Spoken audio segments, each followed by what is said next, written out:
Baik, Assalamualaikum warahmatullahi wabarakatuh. Perkenalkan saya Agung Riyadsyah, NIM A32124073 dari kelas B, Prodi Pendidikan Pancasila dan Kewarganegaraan. Di video kali ini kita akan membahas topik penting dalam hukum pidana, yaitu sifat dapat dihukum dan dasar peniadaan pidana, yang mana hal ini untuk menunjang tugas mata kuliah hukum pidana. Baik, topik ini sering sekali muncul dalam mata kuliah hukum pidana, dan juga penting untuk memahami kapan seseorang bisa dan tidak bisa dijatuhi pidana. Kita masuk di bagian pertama, yaitu sifat dapat dihukum. Nah, pertama-tama kita bahas dulu apa itu sifat dapat dihukum.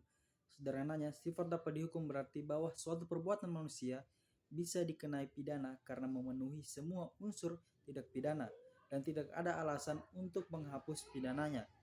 Supaya lebih jelas, ada 4 unsur utama yang harus terpenuhi.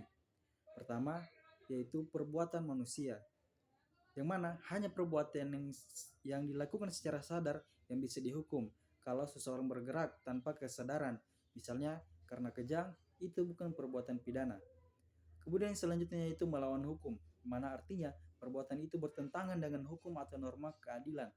Contohnya adalah mencuri, merampok, atau membunuh, jelas melawan hukum.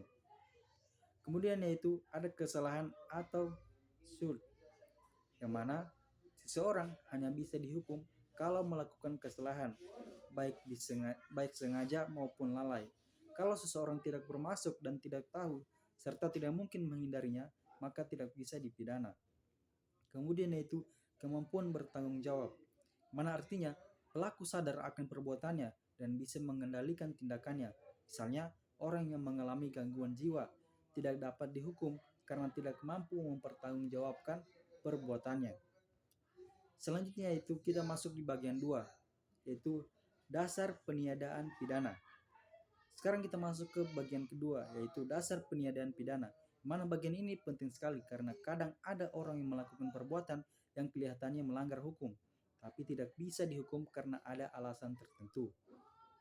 Secara umum, dasar peniadaan pidana dibagi jadi 2 jenis utama, yaitu yang pertama adalah alasan pembenar, atau yang mana alasan ini menghapus sifat melawan hukum.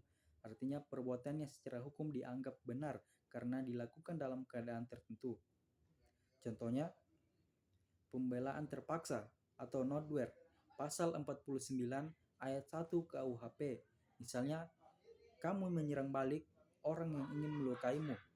Itu bukan tindak pidana, tapi bentuk pembelaan diri. Perintah jabatan yang sah atau amtlegik bevel, mana pasal 51 ayat 1 KUHP. Contoh, seorang polisi menembak pelaku kejahatan karena menjalankan perintah atasan secara sah.